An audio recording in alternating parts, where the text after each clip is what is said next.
জাতীয় দলে বাংলার ফুটবলার রিষড়ার ফুটবলার শুভম ভট্টাচার্য। শুভম জাতীয় দলে সুযোগ পেলেন রিষড়ার ফুটবলার অনূর্ধ্ব 23 বিভাগে। শুভম ভট্টাচার্যের সাফল্যে খুশি পরিবার। রিলায়েন্স ফাউন্ডেশনের হাত ধরেই এই সাফল্য।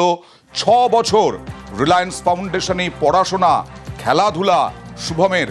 বর্তমানে ওড়িশা এফসির হয়ে খেলছেন এই শুভম ভট্টাচার্য।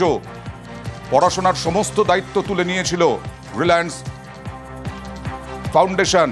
ফুটবলে কঠোর অনুশীলন করে আজ এই সাফল্যে খুশি শুভম ও তার পরিবার।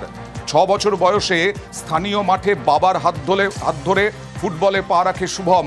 বাবা শ্রীকান্ত ভট্টাচার্য ছেলেকে ছোট থেকেই মাঠে নিয়ে যেতেন নিয়মিত।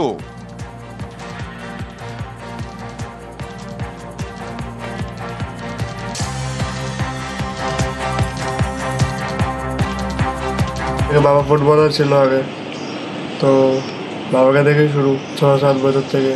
আমি আমার বাড়ির পাশের মাঠে লেলিন মাঠে প্র্যাকটিস করতাম একা একা। তারপর কিছু কিছু জায়গায় খেলতাম। তারপর রিলায়েন্সে চলে গেছিলাম 11 বছর বয়সে। কতদিন ছিল? 7 বছর।